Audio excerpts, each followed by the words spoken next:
मैं डॉक्टर जयशंकर शाही, BA तृतीय वर्ष हिंदी साहित्य, प्रथम पत्र से संबंधित इस व्याख्यान में आज छायावाद की प्रसिद्ध कवित्री महादेवी वर्मा रचित कविता मधुर मधुर मेरे दीपक जल के शेष अवतरणों का अनुशीलन प्रस्तुत करेंगे। अब तक के व्याख्यानों में हमने यह जाना कि महादेवी वर्मा वेदना की गायिका हैं। उनकी विभिन्न गीतों में, उनकी कविताओं में वेदना का स्वर अप्रतिहत है। जब समीक्षक यह कहते हैं कि महादेवी के गीतों पर करुणा के बादल छाए होते हैं, तो कहीं न कहीं वे इसी तथ्य को उद्घाटित करते होते हैं। यह जो कविता है मधुर मधुर मेरे दीपक जल, अत्यंत प्रसिद्ध कविता है महादेवी प्रणीत।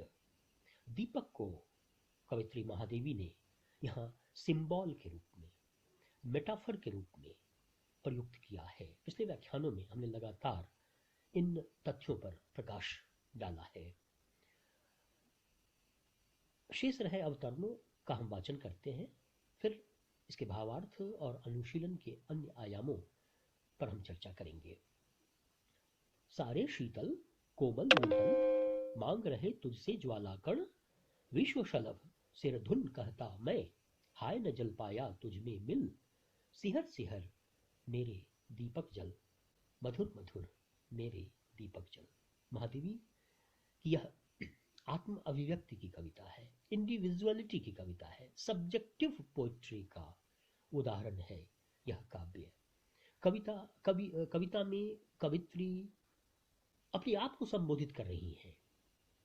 तो अंग्रेजी साहित्य की अवधारणा के अनुसार इसे हम मोनोलॉग कहेंगे।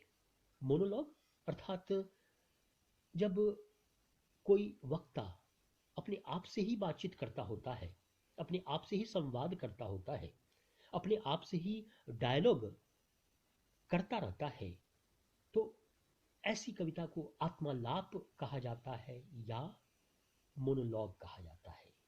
यह मधुर मधुर मेरे दीपक जल कविता इंटरनल मोनोलॉग का उदाहरण है। कवित्री अपने दीपक को संबोधित कर रही हैं, अपने मन को संबोधित कर रही हैं कि वह दीपक के समान निरंतर प्रज्वलित होता रहे और संसार को आलोकित करता रहे। कविता के अंश को देखें। सारे शीतल कोमल नूतन मांग रहे तुझसे ज्वालाकन, संबोधन शैली तुझसे अर्थात अपने उस मन रूपी दीपक से वार्तालाप करती हुई, आत्मालाप करती हुई कवित्री महादेवी। और कविता की जो बिंब है, कविता की जो इमेजरी है, चाक्षुष बिंब, दृश्य बिंब तो है ही, लेकिन साथ साथ महादेवी की कल्पना अब कॉस्मिक हो रही है, पूरे ब्रह्मांड को समेटती हुई कल्पना है। देखें कैसे।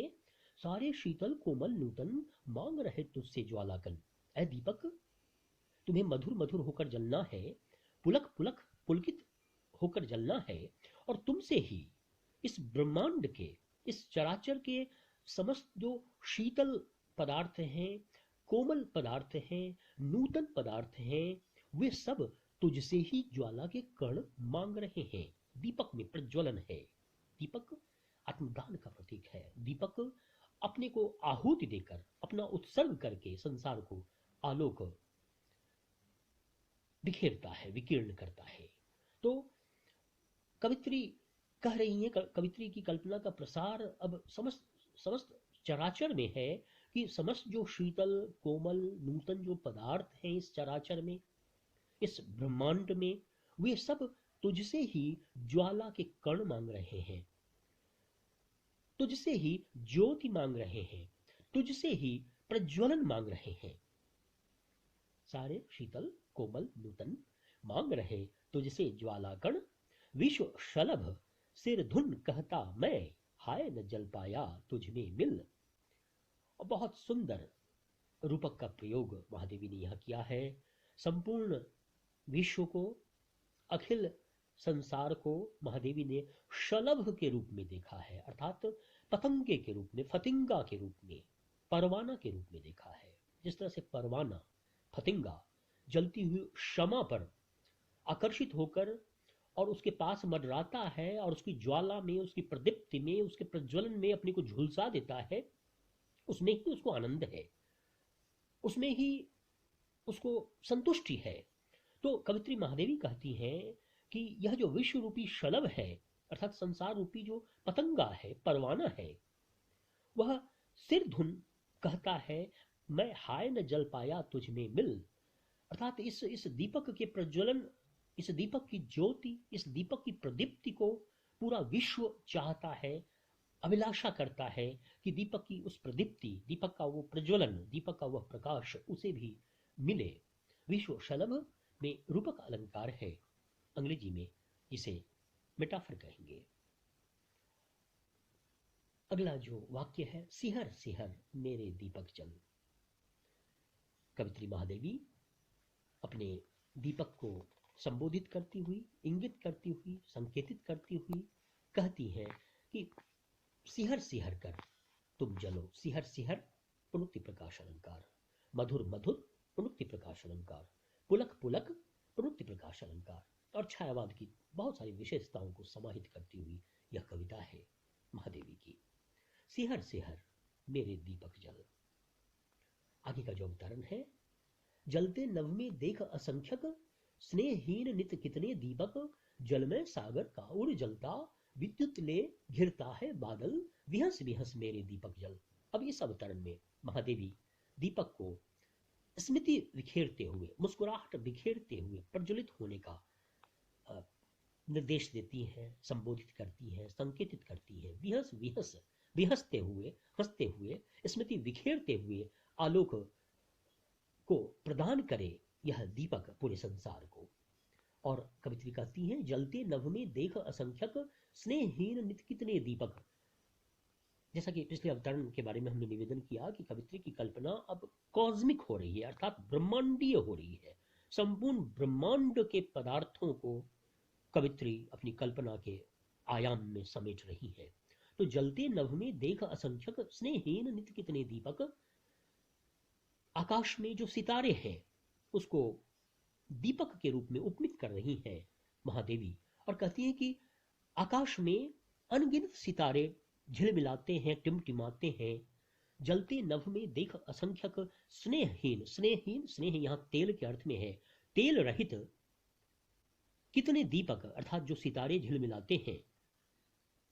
अंग्रेजी की नर्सरी राइम में जब बच्चे गाते हैं, twinkle twinkle little star, how I wonder what you are, तो सितारों का ट्विंकलिंग करता हुआ उसको महादेवी उपमित कर रही हैं कि ये दीपक के समान ये सितारे हैं और स्नेहहीन हैं, तेल रहित हैं, और असंख्य सितारे दीपक के समान प्रज्वलित हो रहे हैं।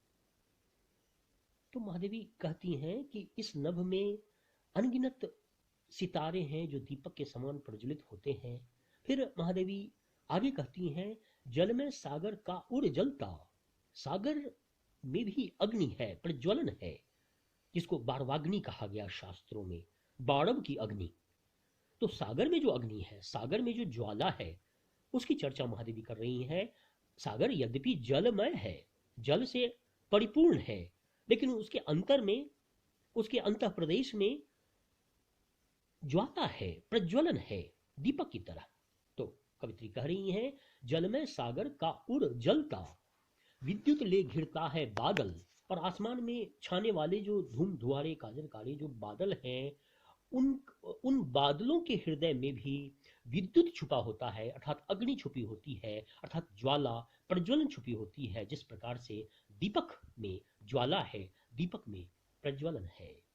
और महादेवी अपने दीपक मन को संबोधित करती हुई कहती हैं, विहस विहस मेरे दीपक जल। स्मृति बिखेरते हुए, ऐ दीपक तुम जलो और संसार को आलोकित करो।